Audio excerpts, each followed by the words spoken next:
মধ্যেও শেখ হাসিনা, আমরা যাকে প্রধানমন্ত্রী বলি, নেত্রী বলি, আমরা আপা বলি, আমরা অনেক বছর ধরে অনেকে দেখে এসেছি, ওনার সাথে কাজ করার সুযোগ হয়েছে। আজকে মঞ্চে ওনার সাথে উপস্থিত থাকতে পেরে নিজেকে সৌভাগ্যবান মনে করছি। মাননীয় সভাপতি এবং ছাত্রলীগের সভাপতি, ছাত্রলীগের সাধারণ সম্পাদক, আমার সামনে উপবিষ্ট মন্ত্রী পরিষদের সদস্যবৃন্দ, জাতীয় সংসদ সদস্য এবং অন্যান্য যারা সবাই আছেন, তরুণ সমাজের প্রতিনিধি দেখছি এখানে। বঙ্গবন্ধুর প্রতি শ্রদ্ধা খুব দেখতে খুব ভালো লাগছে। এবং আমার সহকর্মী যারা আছেন, মিডিয়া জগৎ থেকে এসছেন, প্রথমে অত্যন্ত পরম শ্রদ্ধার সাথে বঙ্গবন্ধুকে, বঙ্গমাতা বেগম ফজিলাতুন্নেসা মুজিব এবং তাদের পরিবারকে স্মরণ করছি। তারা 15ই আগস্টে যে নির্মম ঘটনা ঘটে গেছে আমরা সবাই জানি। ইতিহাসে আমাদের একটা কলঙ্ক, আমাদের জাতির জন্য একটা কলঙ্ক, যে কলঙ্ক কোনোদিন আমরা মুছতে পারবো না। বিচার হয়েছে, বিচার হয়েছে, খুনিদের আততায়ীদের বিচার হয়েছে। অনেকে বাইরে আছেন। জন কেরি সাহেব এসেছেন, শুনেছি নাকি কথা দিয়েছেন আমেরিকা ফেরত গিয়ে ওখানে যে খুনি আছে তাকে তার ব্যাপারে তারা কথাবার্তা বলে চিন্তা ভাবনা করবে। তো প্রথমে আমি বঙ্গমাতার সম্বন্ধে দু একটি কথা বলবো, তারপরে বঙ্গবন্ধুর কাছে চলে যাব। বঙ্গবন্ধুর কাছে আমরা সবসময় থাকি, উনি আমাদের জীবন থেকে কখনো যাননি ও যাবেন না। বঙ্গমাতাকে এই জন্য মনে হয় বেশি স্মরণ করি, কারণটা হচ্ছে তিনি কিন্তু আপনারা যদি তার জীবনটা দেখেন এবং তিনি যেভাবে তার সন্তানকে গড়ে তুলেছেন, তার স্বামীকে যেভাবে তিনি সাহস দিয়েছেন, আমাদের যে মধ্যবিত্ত বাঙালি শ্রেণী, আমাদের মা, আমাদের খালা, আমাদের চাচি, আমাদের ফুফু যেভাবে আমাদেরকে লালন পালন করেছেন, আমাদের দেখাশোনা করেছেন, আমাদের বেগম মুজিব, বঙ্গমাতা ফজিলাতুন্নেসা মুজিব, তিনি কিন্তু ঠিক এইভাবেই কাজটি করেছেন। পার্থক্য সেটা যে তিনি যত সংগ্রাম, যত দুঃখ কষ্ট সহ্য করেছেন, তার জীবনে যত কষ্ট এসছে, এটা কিন্তু তিনি কখনো অভিযোগ করেননি। এবং অন্য কোনো নেতা হলে, বঙ্গবন্ধুর পরিবর্তে বাংলাদেশে বা বাংলাদেশ বাইরে অন্য কোনো নেতা হলে তার স্ত্রী, সেই নেতার স্ত্রী কিভাবে এই অনেকে সাহস দিতেন, আদৌ কি দিতেন কিনা, সেটা আমাদের একটু সন্দেহের কারণ আছে। অনেক অনেক প্রশ্ন থেকে যায়। যেমন আমি শুনেছি মহাত্মা গান্ধী যখন সাউথ আফ্রিকাতে ছিলেন, তিনি যখন বিভিন্ন কাজ করতেন, এই জন্য তার non cooperation movement south Africa থেকে দক্ষিণ আফ্রিকাতে শুরু করেছেন, তখন কোনো কোনো পর্যায়ে কস্তুরবাই গান্ধী তিনি একটু বিরক্তি বোধ করতেন। কিন্তু বেগম মুজিব সম্বন্ধে কিন্তু আমরা সেই বিরক্তি বোধের কখনো কথা শুনি। এবং তিনি যে কথাটা বললেন, যে অনেক কষ্ট করেছেন, অনেক দুঃখ সহ্য করেছেন। মাননীয় প্রধানমন্ত্রী আছেন, তিনি আমাদের একটা অবশ্যই ভালো জানেন। তারা যখন তার সন্তানরা যখন ছোট ছিলেন, বঙ্গবন্ধু তো সারাটা জীবন আপনার ওনার জীবনের প্রায় 14-15 বছর তিনি জেলে কাটিয়েছেন, 22 বার জেলে গিয়েছেন। তো সেই পরিবারকে দেখাশোনার দায়িত্ব বেগম মুজিবেরই হয়েছে এবং এমনভাবে হয়েছে যে দেখা গেছে তিনি যেখানে যাচ্ছেন, ছেলে মেয়েদেরকে নিয়ে স্কুলে ভর্তি করাচ্ছেন, স্কুল কর্তৃপক্ষ যেহেতু শেখ মুজিবুর রহমানের সন্তান, তারা রাখতে চান না, যেহেতু পাকিস্তান সরকার ছিল, আইয়ুব খান ছিল, আইয়ুব খানের আগে ছিল, আইয়ুব খান পরে ছিল। তো এই একটা সমস্যা ছিল, বাড়ি অনেকবার পাল্টাতে হয়েছে। এরপরও যে তিনি ভেঙে পড়েননি, তিনি সংসার চালিয়েছেন, বঙ্গবন্ধু কারাগারে সংসার চালিয়েছেন, অভিযোগ করেননি। এবং সর্বোপরি যেটা হচ্ছে, আপনি দেখেন 1969 সালে যখন কথাবার্তা হচ্ছিল যে বঙ্গবন্ধুকে প্যারোলে মুক্তি দেওয়া হবে কি না, তখন বেগম মুজিব তিনি তার ভূমিকা পালন করেছেন। তিনি জানতেন যে শেখ মুজিবুর রহমান আমাদের বঙ্গবন্ধু কখনো মাথা নত করবেন না, প্যারোলে আসবেন। তারপরও তিনি কি কারাগারে গিয়ে ওনাকে উপদেশ দিয়েছেন, বলেছেন তুমি এখান থেকে বেরোবে না, এখান থেকে মানে প্যারোলে বেরোবার যোগ্য নেতা তুমি নও। আর তারপরে যেটা আমরা অসমাপ্ত আত্মজীবনী পড়েছি, সেই তার পিছনেও বেগম মুজিবের একটা অবদান ছিল। তিনি ওনাকে উপদেশ দিয়েছেন যে তুমি এখানে বন্দী অবস্থায় আছো, তোমার জীবন সম্বন্ধে জীবন স্মৃতি যা আছে লিখে ফেলো, এটা করেছে। তো সর্বশেষ আমরা যেটা জানি 15ই আগস্টের ঘটনা, আমরা সকালেই জানেন দুঃখজনক ঘটনা, সে দুঃখ যেটা আগে বলেছি আমাদের জীবন থেকে যাবে না। এবং তিনি যখন বঙ্গবন্ধুকে দেখলেন, বঙ্গবন্ধু নিথর দেহ পড়ে আছেন, তখন তিনি খুনিদেরকে বললেন যে আমি এখান থেকে যাবো না, তোমাদের সাথে যাবো না, আমাকে এখানে মেরে ফেলো। এবং তারা সেই কাজটি করলেন। তো তার প্রতি, তার পরিবারের প্রতি, পরিবারে যারা চলে গেছেন, যে দুজন আছেন, তাদের সন্তানেরা আছেন, তাদের প্রতি আমাদের সশ্রদ্ধ সালাম এবং শ্রদ্ধা। একটা কোনো জাতির ইতিহাসে একটি পরিবার এত কষ্ট করেছে বলে, রাজনীতি করার কারণে এত কষ্ট করেছে, খুবই বিরল, আপনি অন্য কোথাও পাবেন না। তো এইটা এই কথাগুলো বললাম বেগম মুজিব সম্বন্ধে, বঙ্গমাতা সম্বন্ধে। এরপর যদি আমরা বঙ্গবন্ধুর কথা বলি, বঙ্গবন্ধুর কথা কিন্তু শেষ হয় না। এখন ওই ৮ ঘন্টার মধ্যে, ২০ মিনিটের মধ্যে, ১ মাসের মধ্যে, ১ সপ্তাহের মধ্যে, কয়েক বছরের মধ্যে বঙ্গবন্ধুর কথা শেষ হবে না। আমরা বলেই যাবো, বলেই আসছি যে এটা একটা উদাহরণ হচ্ছে, আপনি যত যে জায়গায় বঙ্গবন্ধুর উপর যে বই লেখা হয়েছে, যে রচনাগুলো লেখা হচ্ছে, কথাবার্তা বলা হচ্ছে, তাতেই বোঝা যাচ্ছে তার বর্ণাঢ্য জীবন। আমি আপনারা সকলেই জানেন বঙ্গবন্ধুর জীবন সম্বন্ধে কথা, জীবনের কথা, ওনার সংগ্রামের কথা, উনি কি করেছেন আমাদের দেশের জন্য। তো শুরুতেই একটা কথা বলি, যখন বিদেশে যাওয়ার যখন সুযোগ হয়, যেই দেশেই যাই না কেন, যখন বিমানবন্দরে অবতরণ করি, তখন একটাই কথা মনে পড়ে, বঙ্গবন্ধুর কথা মনে পড়ে। কেন মনে পড়ে? আমার হাতে ওই সবুজ পাসপোর্টটি আছে, বঙ্গবন্ধু না থাকলে ওই পাসপোর্টটি আমার হাতে থাকতো না। তো এইটাই সবাইকে বলে বেড়াই, সবাইকে বলি। এবং যারা বঙ্গবন্ধু মাঝে মাঝে বঙ্গবন্ধুর সমালোচনা করে, তখন এই প্রশ্নটাই আমি করি যে আপনি বিদেশ যান তো? বলে হ্যাঁ যাই। তো কি পাসপোর্ট নিয়ে? বলে বাংলাদেশের পাসপোর্ট। বলে ওইটা ওই পাসপোর্টটা শেখ মুজিবুর রহমানের একটা অবদান। আপনি জাতির পিতা যেটা বলেছেন, বঙ্গবন্ধু বঙ্গবন্ধু ছিলেন বলেই আপনি পাসপোর্ট আপনি নিয়ে যাচ্ছেন। তো যে কথাগুলো বলবো, যে বঙ্গবন্ধুর জীবনে অনেক বেশ কতগুলি ঘটনা ঘটেছে। আমি চেষ্টা করবো যে আমাকে পরিচিত করা হয়েছে, আমি গবেষক। ঠিক গবেষক আমি বলবো না, বঙ্গবন্ধুকে ভালোবাসি। বঙ্গবন্ধু সম্বন্ধে ছোটবেলা থেকেই, যখন ক্লাস 7-এ পড়তাম 1967 সালে, তখন থেকেই আগরতলা মামলার সমস্ত একটু জানতে আরম্ভ করলাম, তখন থেকে আগ্রহ ছিল। তো বঙ্গবন্ধুকে প্রথম কথা যেটা বলে, ওনার যে গুণাবলী ছিল, একটা একটু স্মরণ করে দেখেন, বঙ্গবন্ধু যখন রাজনীতিতে প্রবেশ করলেন 1940-এর দশকে, তখন কিন্তু পাকিস্তান আন্দোলন হচ্ছে, তিনিও পাকিস্তান আন্দোলনের সাথে জড়িত, হোসেন শহীদ সোহরাওয়ার্দী সাহেবের সাথে জড়িত। তো পাকিস্তান আন্দোলনটা এখন আমরা যেটা জানি, পুরোপুরি একটা সাম্প্রদায়িক একটা ব্যাপার ছিল। পাকিস্তান হবার পর যে পরিবর্তনটা বঙ্গবন্ধুর মধ্যে এসছে, তার যে সহকর্মী, তার যে কন্টেম্পোরারি যারা ছিলেন, ওদের মধ্যে কিছু আসেনি, কিন্তু বঙ্গবন্ধু কিন্তু ওখান থেকে বেরিয়ে এসছেন। এই ব্যক্তি যিনি সাম্প্রদায়িক রাজনীতি উনি রাজনীতিতে প্রবেশ করেছেন, তিনি কিন্তু 1948 সালে পাকিস্তান হওয়ার কয়েক মাস পরেই বুঝে ফেলেছেন যে এই রাষ্ট্রটি টিকবে না, এই রাষ্ট্রটি আমাদের জন্য নয়, বাঙালির আত্মপরিচয় আবার পুনরুদ্ধার করতে হবে। সেখান থেকে তিনি ধাপে ধাপে বছরের পর বছর, এবং কারাগারে বহুবার গিয়েছেন, তিনি ধাপে ধাপে গিয়ে এক পর্যায়ে এসে তিনি সম্পূর্ণভাবে অসাম্প্রদায়িক ব্যক্তি হয়ে গেলেন। তো যেই ব্যক্তিটি মুসলিম লীগের রাজনীতি করে রাজনীতিতে এসছেন, সেই ব্যক্তি পরবর্তীতে আওয়ামী মুসলিম লীগে গেলেন, পরবর্তীতে আওয়ামী লীগ করলেন, পরবর্তীতে জাতির পিতা হয়ে গেলেন, বঙ্গবন্ধু হয়ে গেলেন, জাতির জনক হয়ে গেলেন। এই একটা ব্যাপার ছিল। তো এই যে বড় মাপের মানুষ, আমরা যে বলি বঙ্গবন্ধু আমাদের সর্বকালের সর্বশ্রেষ্ঠ বাঙালি, এই কতগুলো কারণেই বলি। একটা, তিনি এগিয়ে গেছেন। তারপর যেমন তার মধ্যে কোনো কিছু আপোষ করার কোনো দিনই তার মধ্যে আপোষের লক্ষণ পাইনি। অন্য নেতা তার আশেপাশে যারা ছিলেন, শেরে বাংলা বলেন, মৌলানা ভাসানী বলেন, এমনকি হোসেন শহীদ সোহরাওয়ার্দী বলেন, তারা কিন্তু কোনো না কোনো পর্যায়ে একটু আপোষ করেছেন বা করতে বাধ্য হয়েছেন। বঙ্গবন্ধু একটু স্থির লক্ষ্য, একদম এগিয়ে যাওয়া। এবং এটাও শুনেছি, পড়েছিল কোথাও, যে তিনি 1947 সালে যখন হোসেন শহীদ সোহরাওয়ার্দী পাকিস্তানের প্রধানমন্ত্রী, 1 বছর ছিলেন, এবং এক পর্যায়ে নাকি হোসেন শহীদ সোহরাওয়ার্দী একটু ঝিমিয়ে পড়েছিলেন সন্ধ্যাবেলায়। তো বঙ্গবন্ধু বলে, স্যার একটা কথা বলি। তো বলো। তো বলে যে এই যে পাকিস্তান 10 বছর হলো, এই পাকিস্তান যেভাবে চলছে, আমরা কি পাকিস্তানটাকে রাখবো না ভেঙে ফেলবো? তখন নাকি সোহরাওয়ার্দী সাহেব একটু নড়ে বসছেন। তিনি বললেন যে না, এই কথাও মুখে আনবে না, অনেক সংগ্রাম করে মুসলমানদের জন্য এই দেশটা আমরা তৈরি করেছি, ওই কথা চিন্তা করবো না তুমি। তখন বঙ্গবন্ধুকে আসতে বলবে, ঠিক আছে স্যার, আপনার পাকিস্তান করবে, আপনারা আছেন, আপনাদের পরে আমাদের যা করণীয় আমরা সেটা করবো। এটা 1947 সালের কথা। তো এই কথাগুলো বিষয়গুলো আছে।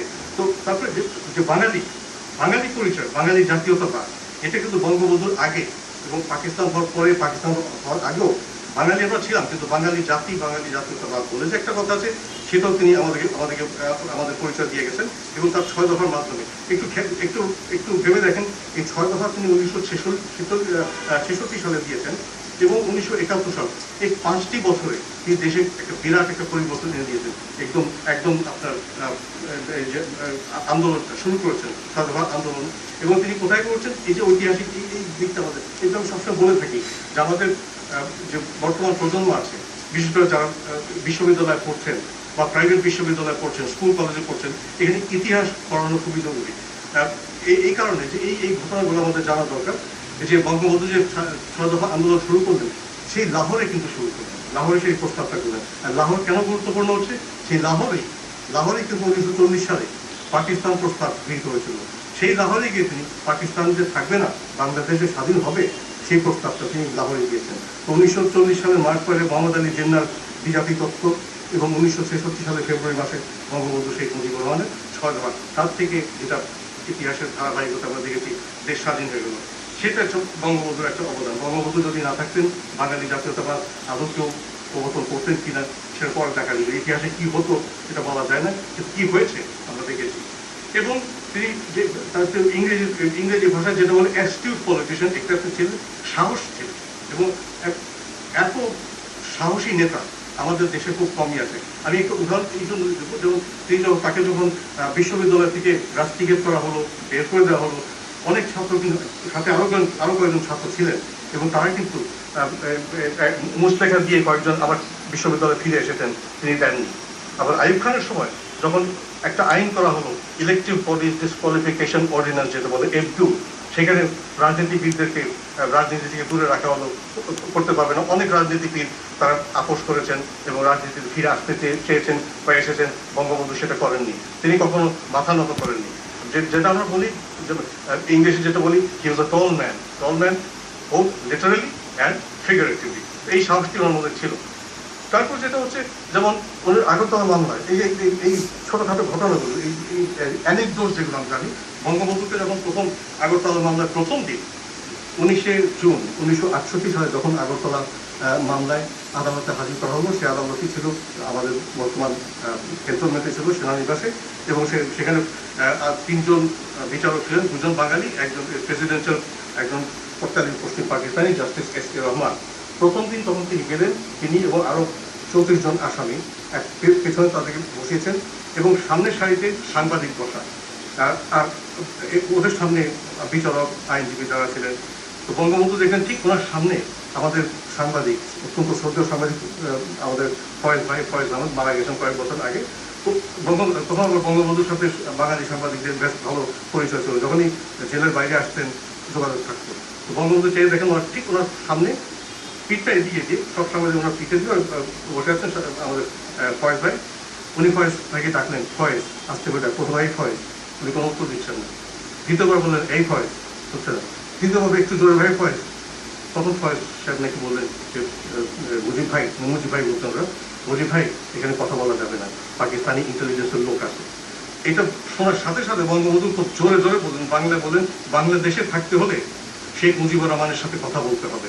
এমন জোরে বললেন যে বিচারক যারা ছিলেন ওরা একটু ভড়কে গেলেন। এই যে আদালতে তিনি এখানে গিয়েছেন, ওনার বিচার হচ্ছে, দেশদ্রোহিতার বিচার হচ্ছে, তাতেও তিনি বিচলিত হচ্ছেন না। এবং সেদিনই যখন তিনি প্রবেশ করছিলেন আদালতে, তখন এক বিদেশি সাংবাদিক ওনাকে জিজ্ঞেস করছিলেন যে আপনার কি মনে হয়, আপনার ভাগ্যে কি আছে এই বিচারের পর? তো তিনি ইংরেজিতে বললেন, you know, they can't keep me here for more than 6 months. এটা বলেছেন, they can't keep me here for more than 6 months। উনি প্রায় অক্ষরে ঠিক হয়ে গেছে, 7ম মাসে, এটা জুন মাস 1968 সাল, ফেব্রুয়ারি 1969 সালে বঙ্গবন্ধু মুক্ত হয়ে গেলেন। তো এই যে একটা মানুষের একটা কনফিডেন্স, তিনি হয়তো ওনাকে মৃত্যুদণ্ড দিয়েছিল, কিন্তু তার যে সাহস, তার মধ্যে কোনো ভয় ভীতি নেই, এটা একটা দেখার বিষয় আছে। আমাদের যে বঙ্গবন্ধুর মানুষ হিসেবে, বঙ্গবন্ধুর সাহসী ব্যক্তি হিসেবে কেমন ছিলেন, এই দিকটা আমাদের একটু পর্যালোচনা করার দরকার আছে। তিনি যখন রাওয়ালপিন্ডিতে গেলেন একদিন পরে, 22শে ফেব্রুয়ারি 1969 সালে ওনাকে মুক্ত করা হলো, আগরতলা মামলা প্রত্যাহার করা হলো, 34 জন আসামি মুক্তি পেলেন, একজন সার্জন জহুর হক ইতিমধ্যে তাকে হত্যা করা হয়েছে ক্যান্টনমেন্টে। তিনি যখন গেলেন 1969 সালের ফেব্রুয়ারি মাসে, যখন 22শে ফেব্রুয়ারি যখন মুক্তি পেলেন, তখন 23শে ফেব্রুয়ারি ওনাকে বঙ্গবন্ধু উপাধি দেওয়া হলো সেই রেস কোর্সে, বর্তমান স্বরাজ উদ্যানে। এর পরের দিন 24শে ফেব্রুয়ারি তিনি সেই পাকিস্তানের যে রাউন্ড টেবল কনফারেন্স যেটা হচ্ছিল, যেটা অচল অবস্থায় এসে গিয়েছিল, বঙ্গবন্ধু নেই, বঙ্গবন্ধু মুক্ত করেননি, আইয়ুব খান মুক্ত করেছেন, তারপর তিনি গেলেন একজন স্বাধীন মানুষ হিসেবে ওনাকে বিমানবন্দরে এয়ার ভাইস মার্শাল আজগর খান অভ্যর্থনা জানালেন এবং সাংবাদিকরা তাকে পাকিস্তানি পশ্চিম পাকিস্তানি সাংবাদিকরা তাকে জিজ্ঞেস করলেন আপনার কেমন লাগছে মুক্ত হয়ে আসছেন এই যে এখানে আমাদের পশ্চিম পাকিস্তানে এসছেন রাউন্ড টেবল কনফারেন্সে এসছেন গোল টেবল বৈঠকে এসছেন কেমন লাগছে কি একটা কথাই বলেন ইয়েস্টারডে এ ট্রেটার টুডে এ হিরো। এই যে একটা এটা বলে যে একটা একটা একটা যেটা বলি সার্কাস্টিক একটা স্পাইক এটা বলতে তিনি হেঁটে চলে গেলেন এবং আলোচনা তো পরে দেখালো ব্যর্থ হলো। তিনি দেখলেন তার যে বাঙালি সহকর্মীরা আছে বাঙালি রাজনীতিবিদরাও ওনার সাথে 6 দফার সাথে একমত হচ্ছে না। ডেমোক্রেটিক অ্যাকশন কমিটি যেটা ছিল তিনি বেরিয়ে আসলেন। বেরিয়ে আসার আগেও নাকি আইয়ুব খান ফিল্ড মার্শাল আইয়ুব খান তার পতন হয়ে যাবে প্রায় সেই মাসে হয়ে যাবে এটা মার্চ মাসের শুরু থেকে। তো তিনি বঙ্গবন্ধুকে একটা বিশেষ আয়োজন একটা ডিনারে রাতের ভোজসভায় ডেকেছেন এবং আইয়ুব খান নাকি ওনাকে অফার করেছেন যে আমি প্রেসিডেন্ট আছি পাকিস্তানকে রক্ষা করতে হবে তুমি প্রধানমন্ত্রী হয়ে যাও দুজনে মিলে করবো। তো বঙ্গবন্ধু তখনই জবাব দিয়েছিলেন যে আমি তো এ ধরনের রাজনীতি কোনোদিন করিনি আমি তো অনির্বাচিত সরকারের রাজনীতি করিনি যদি রাজনীতি করতে হয় নির্বাচিত সরকার গঠন করেই করবো। এই একটা আইয়ুব খানের মুখের উপর বললেন এবার তিনি জানতেন যে আইয়ুব খানের দিনও শেষ হয়ে যাচ্ছে আর তারপরও এইভাবে রাজনীতি করার যদি তিনি করতেন রাজনীতি করতে চাইতেন তো তার আগে কি করতে পারতেন। তো সাহসী মানুষ যেমন অসমাপ্ত আত্মজীবনীতে অনেক কথা আছে তো তখনকারই যে বঙ্গবন্ধু সাহসিকতা পরিচয় দিয়েছেন। তারপর দেখা যাচ্ছে যে ৭১-এর নির্বাচন আপনার এটা আমাদের সকলে জানা আছে আপনার সবাই জানি 1970-এর নির্বাচনের পর জুলফিকার আলী ভুট্টো পাকিস্তানে তিনি এখানে এসেছিলেন। বঙ্গবন্ধু আওয়ামী লীগ পেয়েছিল 1967 সিট 313 সিটের মধ্যে আসনের মধ্যে এবং ভুট্টো দল পেয়েছিল পাকিস্তান পিপলস পার্টি পেয়েছিল 88 সিট। আর ভুট্টো যেটা আপনার এতদিন তার সম্বন্ধে আমরা অনেকেই জানি। তখন তিনি ঢাকায় এসেছিলেন বঙ্গবন্ধুর সাথে আলাপ করতে জানুয়ারি মাসে এবং তিনি বলতে এসেছিলেন যে আমরা দুই দল মিলে একটা গ্র্যান্ড কোয়ালিশন যেটা জার্মানিতে হয়েছিল তৎকালীন পশ্চিম জার্মানিতে এবং খ্রিস্টান ডেমোক্রেটিক ইউনিয়ন এবং Social Democratic Party Kurt Georg Kiesinger Willy Brandt করেছিল। তো বঙ্গবন্ধু এটা প্রত্যাখ্যান করে দিয়েছেন। প্রত্যাখ্যান করার কারণ আছে একটা হচ্ছে ভোট্টো হবেন জাতীয় পরিষদে তিনি বিরোধী দলীয় নেতা হবেন এইটা একটা। আর দ্বিতীয় কারণ বঙ্গবন্ধু কিন্তু তখনও পাকিস্তানের প্রধানমন্ত্রী হওয়ার তিনি স্বপ্ন দেখছেন। তার মূল ইয়েটা হচ্ছে তিনি নির্বাচন আগে বলেছেন আমরা 6 দফা চাই 6 দফা একটা রেফারেন্ডাম এই নির্বাচন আমাদের 6 দফার জন্য একটা রেফারেন্ডাম সেই রেফারেন্ডামে তিনি জয়ী হয়েছেন। এখন 6 দফা কীভাবে বাস্তবায়ন করা যায় এইটার উপর তিনি তার নজর ছিল। এটা গেল। তারপর দেখা যাচ্ছে তিনি যে বিচক্ষণ নেতা ছিলেন যে মার্চ 1971 সালে তো উত্তাল একটা সময় তখন আমরা যারা স্কুলে পড়ি আমরা তখন হাই স্কুলে পড়ি তখন আমরা দূর থেকে বা কাছে থেকে ঢাকার বাইরে থেকে এবং তৎকালীন পশ্চিম পাকিস্তান থেকে যে কোনো সময় রিপোর্টগুলো করতাম এখন মনে আছে 1971 সালের 17 মার্চে হঠাৎ করে পাকিস্তানের পত্রপত্রিকাগুলি ডন পাকিস্তান টাইমস জাং উর্দু পত্রিকা বঙ্গবন্ধুর জন্মদিন জীবনে তারা কোনোদিন পালন করেননি এবং বঙ্গবন্ধু কোনোদিন ছবি ছাপেননি। আর বঙ্গবন্ধু সম্বন্ধে যখন লিখতেন যদিও কখনো লিখতেন একটু সমালোচনা করে লিখতেন কিন্তু সেই দিন 17 মার্চ 1971 সাল প্রত্যেকটি পত্রিকায় বঙ্গবন্ধুর জন্মদিন তারা পালন করেছে এবং বিশেষ প্রপত্র ছাপিয়েছে। তো যে একটা বিরাট পরিবর্তন এসে গেছে বঙ্গবন্ধুর জীবনে আমাদের সবার জীবনে। তখনও কিন্তু তিনি বিচলিত হননি। এই যে আলোচনা হচ্ছে এবং তিনি যে কথাবার্তা বলছেন তিনি জানতেন ভালো করে যে আলোচনা চালিয়ে যাচ্ছে। এখন তার উপর অনেক চাপ ছিল। 7 মার্চের কথা আমরা অনেকে শুনেছি অনেকে বলেছেন অনেকে আশা করছিলেন তিনি সেখানে গিয়ে আপনার রেসকোর্স ময়দানে বর্তমান সরোয়ার্দী উদ্যানে তিনি স্বাধীনতা ঘোষণা করবেন। যদি একটু সেই ডকুমেন্টারিটা যদি আপনি তাকিয়ে দেখেন যে বঙ্গবন্ধু যে ধীর গতিতে মঞ্চে উঠছেন আপনি দেখবেন পুরো জগতের ভার আমার কাঁধের উপর একদম খুবই চিন্তামগ্ন গিয়ে উঠেছেন। তখনও কেউ জানতেন না যে তিনি ওখানে কি ঘোষণা করবেন। তারপর যেটা ঘোষণা করলেন সেহেতু আমাদের জন্য স্বাধীনতা ঘোষণা এখন যে স্বাধীনতার সংগ্রাম মুক্তি সংগ্রাম এই কথা আমরা বলছি। সেই মার্চ মাসে ওনাকে জিজ্ঞেস করা হয়েছে বিদেশি সাংবাদিক তখন প্রচুর বিদেশি সাংবাদিক ঢাকায় ছিলেন এবং 7 মার্চের আগে অনেক একটা ধারণা ছিল তিনি ওখানে গিয়ে যেটা ইংরেজি ভাষায় যেটা বলে unilateral declaration of independence UDI একতরফা স্বাধীনতার ঘোষণা সেটা কিন্তু বঙ্গবন্ধু করেননি এবং তিনি একটু পক্ষপাতিত্ব ছিলেন না।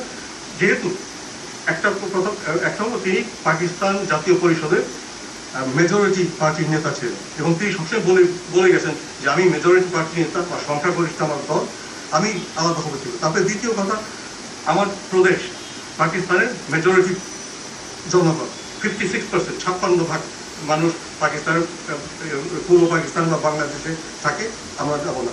আর তারপর যেটা হচ্ছে ওই যে ইউনিল্যাটারাল ইউডিআই যেটা বলি, তিনি তার সামনে উদাহরণ ছিল, একদম জ্বলন্ত উদাহরণ ছিল 1965 সালে রোডেশিয়াতে ইয়ান স্মিথ, তিনি যারা হোয়াইট মেজরিটি রুল, সাদা লোকেরা শাসন করত, তিনি কালো লোকের হাতে ক্ষমতা না দিয়ে, মেজরিটি লোকের হাতে ক্ষমতা না দিয়ে তিনি স্বাধীনতা ঘোষণা করে দিলেন 1965 সালের নভেম্বর মাসে। সেটা টিকেনি, পরবর্তীতে দেখা যাচ্ছে দেখা গেল 1980 সালে এটা বাতিল হয়ে গেল। এই উদাহরণটা বঙ্গবন্ধুর সামনে ছিল। আরেকটা ছিল বায়াফ্রা, নাইজেরিয়ার বায়াফ্রা, তাদের যথেষ্ট কারণ ছিল আলাদা হওয়া। তো লেফটেন্যান্ট কর্নেল ওদুমেগু ওজুকু বায়াফ্রার নেতা ছিলেন, তিনিও স্বাধীনতা ঘোষণা করলেন মে মাসের 1967 সালের মে মাসে, কিন্তু টেকেনি। পরে নাইজেরিয়ান বাহিনীর হাতে তিনি তার বাহিনী পরাজিত হল। এই ইয়েগুলো ছিল। তো মোট কথা যে বঙ্গবন্ধু 71 সালে যেটা চেয়েছিলেন, যেটা তার চিন্তাধারায় যেটা ছিল যে তিনি যা কিছু করবেন আইনত করবেন, এবং তিনি আইনের বাইরে সব সাথে, আপনি দেখেন তিনি যত সংগ্রাম করেছেন, যতবার কারাগারে গিয়েছেন, তিনি কিন্তু আইনের বাইরে কখনো যায়নি। ওনাকে যেটা একদম থরলি পলিটিক্যাল বিং, এ থরল কনস্টিটিউশনালি ইনক্লাইন্ড পলিটিক্যাল লিডার, এই ইয়ের মধ্যে ছিল। যখন ওনাকে জিজ্ঞেস করা হলো ইয়াহিয়া খান ঢাকায় আসতে চাচ্ছেন, তখন আমাদের আন্দোলন চলছে, বঙ্গবন্ধুর আন্দোলন চলছে, এবং তখন সাংবাদিকরা আবার সেই বেশিরভাগ বিদেশেই তাকে জিজ্ঞেস করতেন যে প্রেসিডেন্ট ইয়াহিয়া খান যদি ঢাকায় আসেন এখন আপনার সাথে কথা বলতে, আপনি কি বলবেন তাকে? উনি একদম বিচক্ষণ একটা উত্তর দিয়েছেন, মানে তাকে বুঝিয়ে দেওয়া যে এই দেশটি তুমি আসতে পারো, কিন্তু এই দেশটি এখন আর তোমার নয়। তিনি বলছেন, if General Yahya Khan wants to come to Dhaka, he will be our guest. আপনি ভেবে দেখেন, he will be our guest. তো ইয়াহিয়া খান পাকিস্তানের প্রেসিডেন্ট, তার নজরে তখন এটা পূর্ব পাকিস্তান, তিনি আসবেন, কিন্তু বঙ্গবন্ধু বলে দিয়েছেন এটা he will be our guest। এর দুদিন পরে এক ভারতীয় সাংবাদিক ওনাকে জিজ্ঞেস করছেন যে আপনি যে এই আন্দোলনটা করছেন পাকিস্তানের একটা প্রতিষ্ঠিত সরকারের বিরুদ্ধে, এইটা আপনার কি মনে হয় যে আপনি কাজটি কি ঠিক করছেন? ইংরেজিতে প্রশ্ন করেছেন, you are rebelling against the established government of Pakistan. তখন বঙ্গবন্ধু একটাই উত্তর দিয়েছে, government? What government? I am the government. এটা কিন্তু মার্চ মাসে। তখন তো ইয়াহিয়া খান ঢাকায় আসেন, ভোটটাও ঢাকায় আসেন, এর আগে তিনি বলে দিয়েছেন আই এম দ্য গভর্নমেন্ট, এবং যথেষ্ট কারণ ছিল। I am the government, majority leader, তাকে অ্যাসেম্বলি বসতে দেয়, এখন তিনি তার নিজের পন্থা অবলম্বন করেছেন। তারপরও ওনাকে আবার যখন জিজ্ঞেস করা হল আরেক দু একদিন পরে যে আপনি কি স্বাধীনতা বাংলাদেশে স্বাধীন করে ফেলবেন, তো তিনি বলছেন প্রশ্নবোধক, ইন্ডিপেন্ডেন্স নট ইয়েট। তো নট ইয়েট এক কথায় আমরা দিগ্গতিতে আমরা এগিয়ে যাচ্ছি, পরে দেখা যাবে কি হয়। তারপর তো আমরা জানি আপনার 25শে মার্চে কি হলো। এবং সবচেয়ে যে বিষয়টি লক্ষণীয় বঙ্গবন্ধুর ব্যাপারে, যে কতগুলি ওনার জীবনে, ওনার যে মানুষ হিসেবে তো, রাজনীতিক হিসেবে তো তার তুলনা হয় না, এবং ব্যক্তি হিসেবেও যদি আপনি দেখেন তার তুলনা হয়, তিনি কিন্তু খুব জোরে হাসতে পারতেন, এবং একদম প্রাণ খোলা হাসি তার, যারা হাসি শুনেছে। আমার সময় একটু সৌভাগ্য হয়েছে যে আমি যখন স্কুলের ছাত্র ছিলাম, এটা একটু না বললেই নয়, যখন স্কুলের ছাত্র ছিলাম 1970 সালে, তিনি একটা ঝটিকা সফরে জুলাই মাসে, জুন এবং জুনের শেষে, জুলাইয়ের প্রথম দিকে তিনি তৎকালীন পশ্চিম পাকিস্তানে গিয়েছেন, করাচি, পেশাওয়ার, লাহোর, কোয়েটা গিয়েছিলেন। তো স্কুল ছাত্র হিসেবে বাবার চাকরির সুবাদে আমি ওখানে লেখাপড়া করতাম, স্কুলে পড়তাম। তো যখন উনি আসবেন, বঙ্গবন্ধু যখন আসবেন শুনেছি, এবং তখন স্কুলে যাওয়া হয়, স্কুল বয়সে যাওয়া হয়, সবাই একটা অটোগ্রাফ নেওয়ার একটা অভ্যাস থাকে। তো তখন অটোগ্রাফ নিব বঙ্গবন্ধুর সম্বন্ধে, তো তখন বঙ্গবন্ধুর কাছ থেকে অটোগ্রাফ নিব। তো কোনো না কোনোভাবে বেলুচিস্তান আওয়ামী লীগ ওনার সাথে পরিচয় করিয়ে দেন। তখন আমি দেখলাম তুমি যেভাবে কথা বললেন এবং সবার সাথে কথা বলছেন, আমি সব যখন বেরিয়ে আসতেন, আমরা সবাই বাইরে লনে বসা, এত গণ্যমান্য ব্যক্তি ইয়াহিয়া বাখতিয়ার ছিলেন, যিনি পরবর্তীতে জুলফিকার আলী ভুট্টো সরকারের অ্যাটর্নি জেনারেল হয়েছিলেন, বেলুচ নেতা আব্দুল সামাদ আচার্য ছিলেন, আমি ছিলেন। এবং আমি একটা স্কুল ছাত্র বসে আছি, তো সবাই দাঁড়ালেন, বঙ্গবন্ধু রুম থেকে, বিল্ডিং থেকে বেরিয়ে আসলেন, আমরা সব লনে বসে, সবাই দাঁড়ালেন, সবাই ওনাকে হাত বাড়িয়ে দেন। যখন আমার কাছে আসেন, তিনি এভাবে ফলো করে দেখেন যে এটা তো নেতা ঘোষের মানুষও মনে হয় না, কর্মকর্তা মনে হয় না, স্কুলে তাকালেন, আমি হাত বাড়িয়ে হাত নেননি, হাত নেয়নি। তো পরে যে বেলুচিস্তান আওয়ামী লীগের সভাপতি মীর মোহাম্মদ খান রেশানি, আমার নামটা এখনো মনে আছে, তিনি ব্যাখ্যা দিলেন যেটা বাঙালি ছাত্র, তার বাবা কেন দাওয়াত করতে চেয়েছিলাম আপনার অনুষ্ঠানে, কিন্তু বাবা তো সরকারি চাকরি করে আসতে পারবে না, বিপদ হবে, তো সে অটোগ্রাফ নিতে চেয়েছিলাম, একটা ইনভিটেশন কার্ড দিয়েছে। তো তিনি আমার হাত না নিয়ে ওই গানটি দুটি গান টেনে দিয়েছেন। এই জন্য আমি সবাইকে যেখানেই যাই বন্ধু বান্ধবীকে বলি যে বাংলাদেশের ইতিহাসে আমার জানলে একটা অবদান আছে, বঙ্গবন্ধুকে টেনে নিয়েছে। তো এই ধরনের তো একটা যে কতগুলো ব্যাপার তো তখন আব্দুল সামাদ আচাক যাই ওনাকে ওই সভাতেই আব্দুল সামাদ আচাক যাই বলছে যে তুমি উর্দুতে বলছো कैसा बुड्ढा हो गया, বঙ্গবন্ধু উর্দুতে উত্তর আইয়ুব খান ने तुमको भी बुड्ढा बना दिया, हमको भी बुड्ढा बना दिया। তারপর কিছু কথাবার্তা বলছে ইয়াহিয়া বখতিয়ার বঙ্গবন্ধু বলছেন যে ইংরেজি বলছেন যে আপনার যদি এই যে আপনি 6 দফা আন্দোলন করছেন, এই 6 দফা আন্দোলন 6 দফা যদি সফল হয় পাকিস্তান তো থাকবে না, পাকিস্তান উইল নট সার্ভাইভ। তো বঙ্গবন্ধু একটা পড়া ভাষা আমার এখনো পুরো বাক্যটা মনে আছে। তোমার পাশে আমি বসে তিনি আমাকে উত্তর দিয়ে আমার পাশে বসেছিলাম। তখন বঙ্গবন্ধু বলেন যে you have sucked our blood for 23 years, now you must face the music. দিনটা মনে আছে, সময়টা সন্ধ্যা 7:30টার দিকে হবে তখন, এবং জুলাইয়ের 1 জুলাই 1970 সাল। এই কথাগুলো ওনাকে আমি আমার সরাসরি দেখা ওনাকে উনি কথা বলতেন, এবার জোরে কথা বলতেন। তারপরে যেটা হচ্ছে যেমন আপনি যে এই যে আমরা যেটা বললাম তিনি পাকিস্তানে গিয়েছিলেন, এবং যে আইরনিগুলো 1971 সালের 25শে মার্চ ওনাকে যখন গ্রেফতার করা হয় তখন ওনাকে নাকি তখনকার জাতীয় সংসদ বর্তমান ইনকমপ্লিট ছিল, ওখানে কিছুক্ষণ বসিয়ে রেখেছেন পাকিস্তান আর্মি লোকজন, এবং ওখান থেকে বঙ্গবন্ধু টিকা খানের সাথে যোগাযোগ করেছিলেন এবং বলতেন ইংরেজি বলতেন sir big bird in the cage, little birds have flown, মানে অন্য নেতারা পালিয়ে গেছেন, বঙ্গবন্ধু ধরে ফেলছি। তারপর টিকা খানকে নাকি জিজ্ঞেস করা হয়েছিল যে আমরা কি তাকে আপনার কাছে নিয়ে আসবো। টিকা খান তাচ্ছিল্যের সাথে উত্তর দিয়েছিলেন I don't want to see his face. তো তখন 25শে মার্চ গড়িয়ে 26শে মার্চ এসে গেল এবং টিকা খান বললেন I don't want to see his face. এই টিকা খানে যখন বঙ্গবন্ধু ইসলামিক সম্মেলনে লাহোরে গেলেন 23শে ফেব্রুয়ারি 1974 সালে, তখন টিকা খান পাকিস্তান আর্মি প্রধান চিফ অফ স্টাফ, এবং ভোট্ট সবার সাথে পরিচয় করে দিয়েছেন টিকা খান, এবং এয়ারপোর্ট নেভি চিফ আছেন। টিকা খান বঙ্গবন্ধু একটা সেলিউট দিলেন, তো বঙ্গবন্ধু একটু মুচকি হাসি দিয়ে ওনাকে বললেন হ্যালো টিকা, এটা বলে চলে গেছে। তো এই যে টিকা বলেছিলেন I don't want to see his face, সেই টিকায় বঙ্গবন্ধুকে সেলিউট দেন। এরকম এই ধরনের উদাহরণ ইতিহাসে বিরল, যে তোমার বন্দী ছিলেন যিনি, সেই বন্দীকে তুমি একদিন তোমার দেশে তুমি সেলিউট দিচ্ছ। তো এই যে আইরনিগুলো, তোমার একজন ফিডেল ক্যাস্ট্রোর কথা বলে, ফিডেল ক্যাস্ট্রো তো যখন জোট নিরপেক্ষ সম্মেলন হয় 1973 সালে, তখন তিনি দৌড়ে বঙ্গবন্ধুর সাথে দেখা করতে এসেছিলেন যে তুমি তোমার নামে দেশ স্বাধীন হয়ে গেল, তুমি দেশে ছিল, আমি হিমালয় দেখেছি, তো তোমাকে আমি দেখিনি।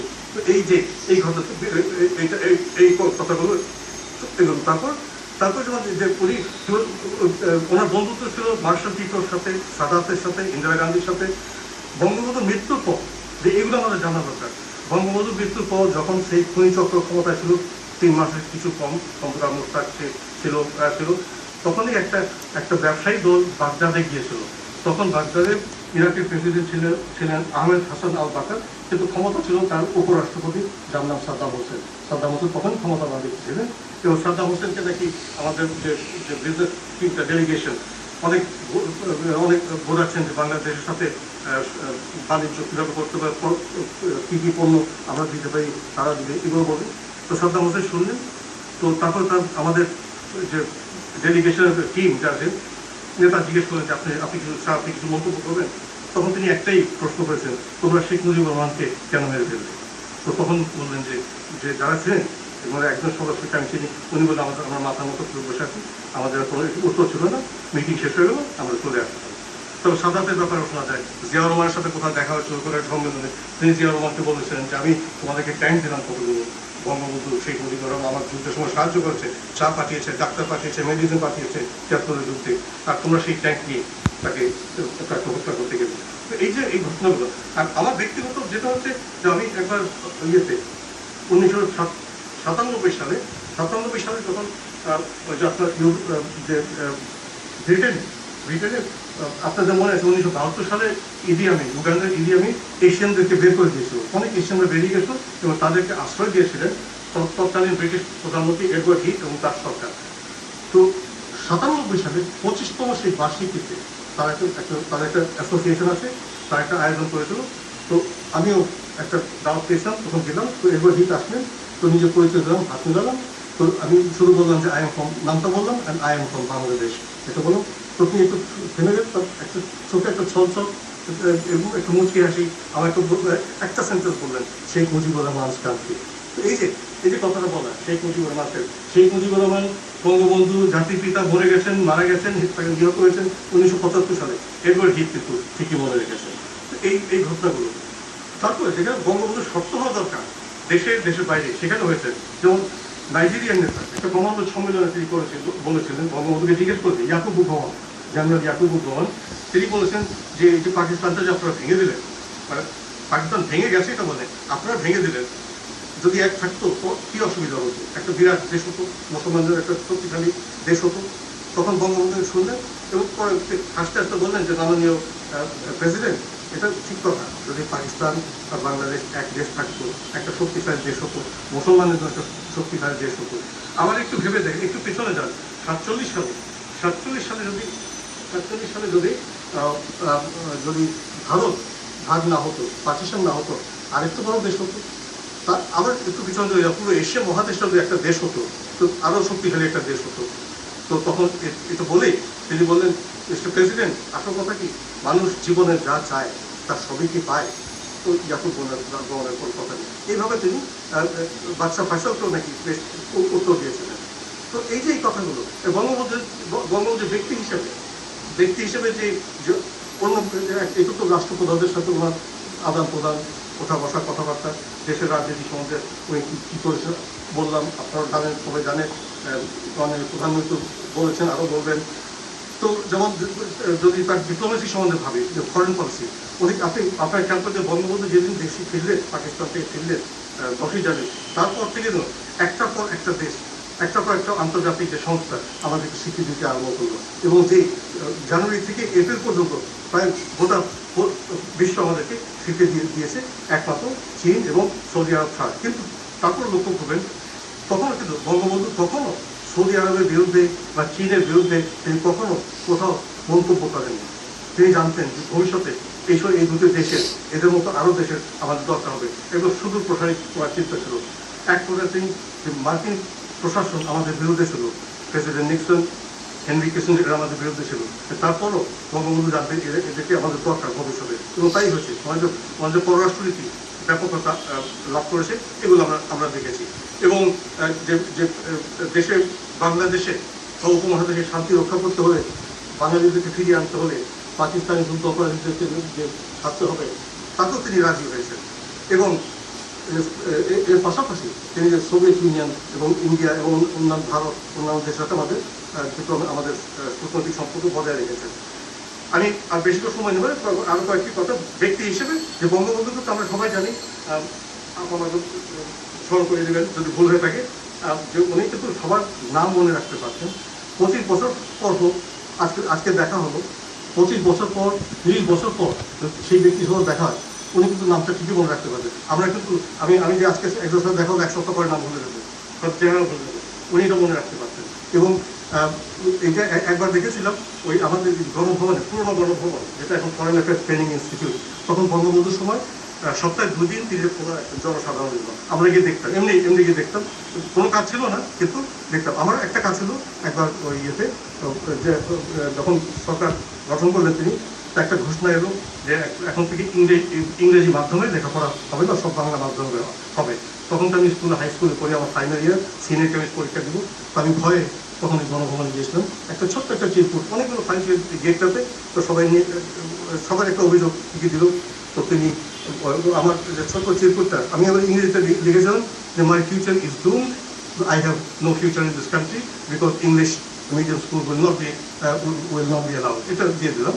তো পরে দেখা যায় কিছুক্ষণ পর বঙ্গবন্ধু আসলো, এটা দেখলে আমাকে চিনতে পারলেন, আর সেটা অন্য কথা। কিন্তু যেটা হচ্ছে যে ওই গণভবনে আমি দেখেছি একবার একটা যুবক তখন আমাদের সাথে বড় ছিল, তখন আমরা এই যুবকের একটু ছোট ছিলাম। ওই সেই ছেলে কোন গ্রামের নাম বললো, কোন জেলার নাম বললো। তো বঙ্গবন্ধু মনে আছে, তোর বাবার নাম রহমত আলী না? এটা আমাদের একদম সামনে দেখা। বলে হ্যাঁ। তো তোদের বাড়ি এখানে না? বলে হ্যাঁ। তো তোর বাবা কোথায়? তো ছেলে তো ওরা কি একটা সমস্যা নিয়ে এসেছিল, তো বলছে বাবা তো নেই। তোর মা কোথায়? তোর মা কিন্তু খুব খুব সুন্দর পিঠা বানাতো, আমরা যখন হেঁটে হেঁটে গ্রামে গ্রামে ঘুরতাম, আন্দোলন করতাম, তখন তোর মায়ের পিঠা বানাতো। তো সেটা তার তার বিষয়টা বলতে কি সে নিজেই কেঁদে ফেললো, এটা একদম অসম্ভব। আর ভারতে একবার গিয়েছিলাম 1994 সালে, তখন বিখ্যাত ভারতীয় সাংবাদিক নিখিল চক্রবর্তী, তিনি ইতিমধ্যে মারা গেছেন। 2013 সালে ওনার জন্মশতবার্ষিকী পালিত হয়েছে ভারতে।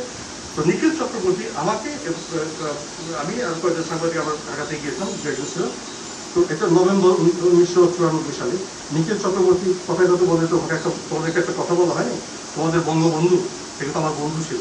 তারপরে একটা অবাক হলাম, আপনি তো ভারতীয় সাংবাদিক, বঙ্গবন্ধু তো আমাদের নেতা। বলে না, আমরা কলকাতায় একসাথে কাজ করেছি। তিনি পড়তেন ইসলামিয়া কলেজে, আমি পড়তাম প্রেসিডেন্সি কলেজে। তো আমরা একসাথে চা খেতাম, গল্প করতাম, দাঙ্গার সময় শীতল ইসলাম দাঙ্গার সময় একসাথে কাজ করেছি। 47 পর্যন্ত একসাথে ছিলাম, 47 পর আমরা বিচ্ছিন্ন হয়ে গেলাম, সে চলে গেল পূর্ববঙ্গে, পাকিস্তান হয়ে গেল, চলে গেল, আর দেখা সাক্ষাৎ হয়নি। তারপর বলেন, তারপর ঘটনা এই 24 বছর, 47 সাল থেকে 72 সাল পর্যন্ত কোনো যোগাযোগ নেই। যখন বঙ্গবন্ধু দেশে ফিরলেন পাকিস্তানি কারাগার থেকে, প্রথম সংবাদ সম্মেলন তিনি করলেন বঙ্গভবনের দরবার হলে।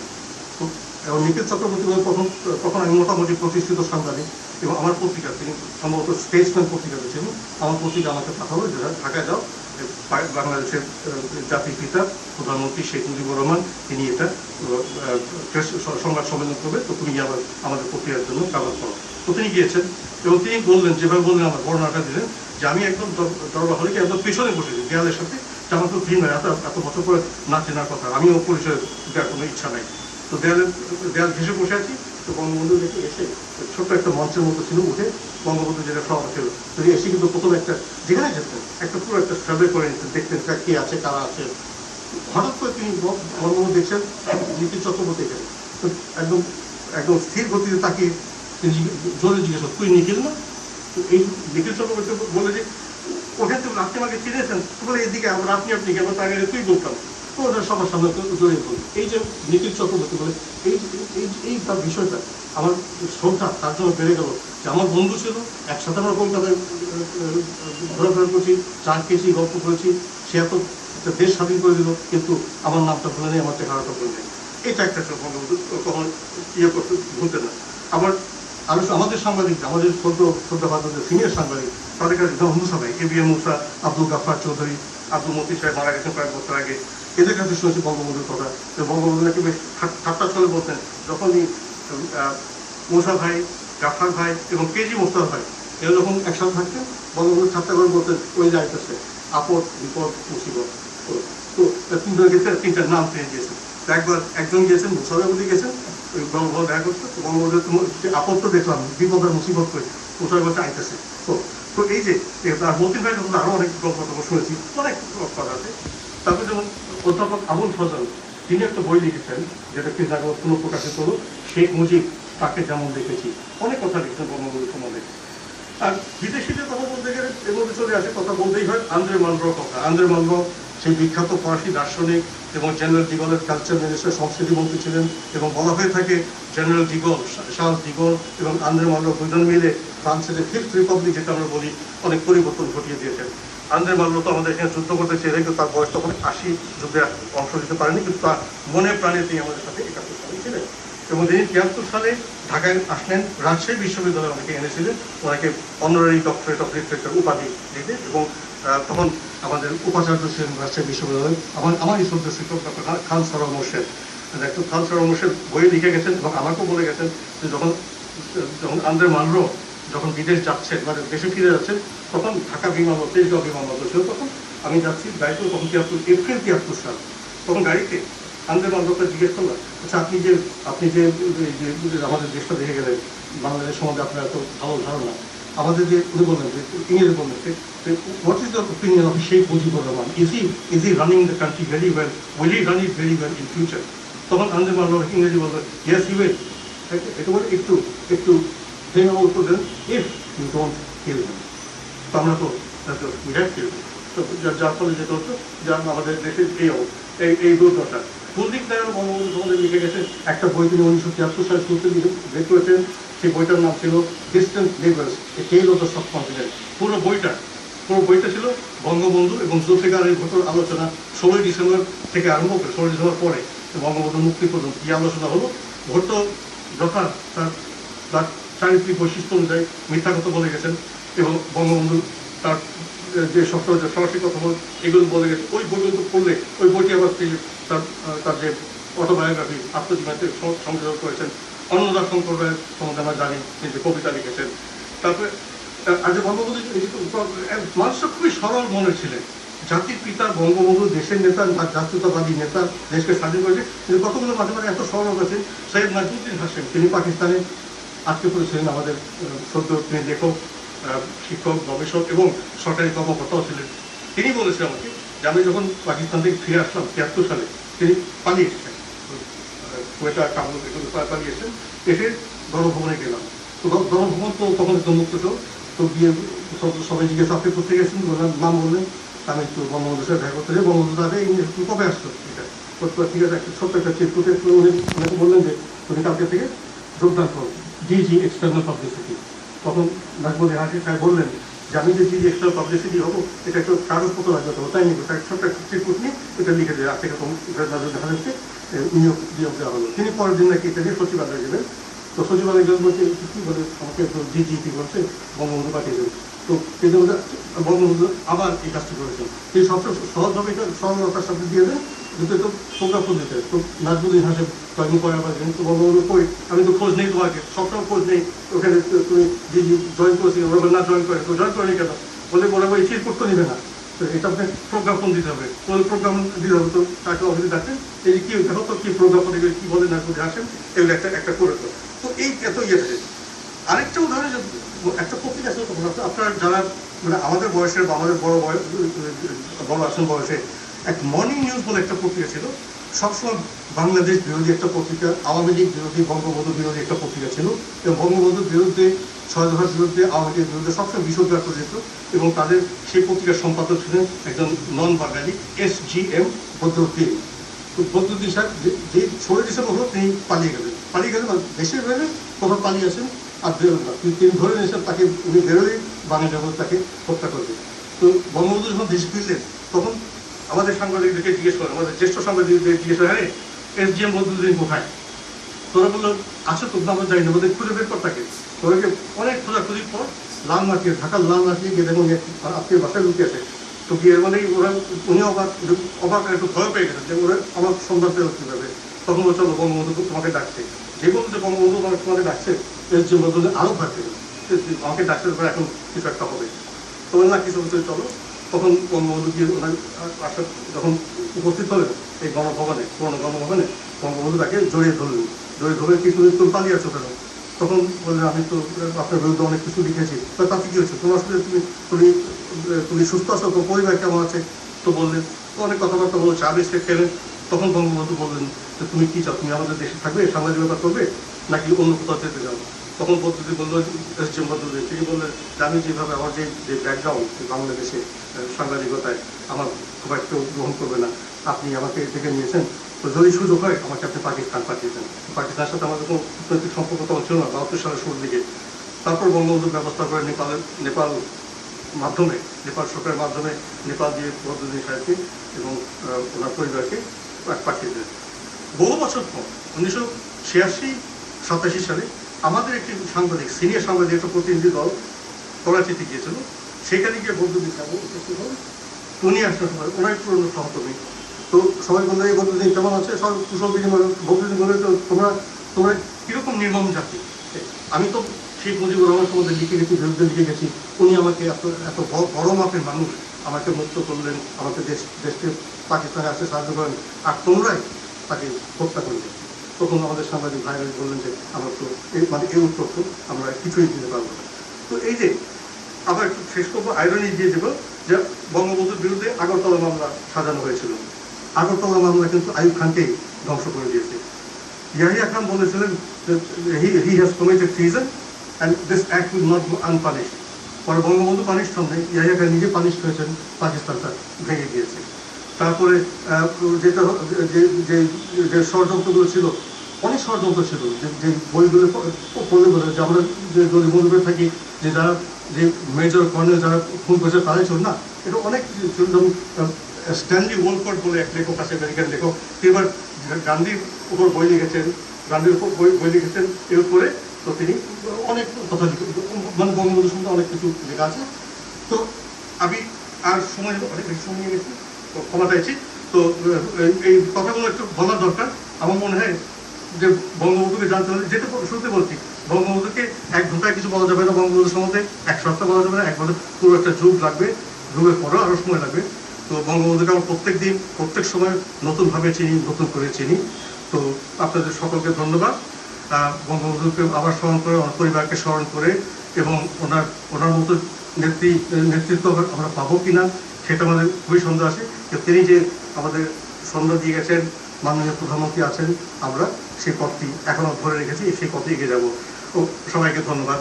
জয় বাংলা, জয় বঙ্গবন্ধু।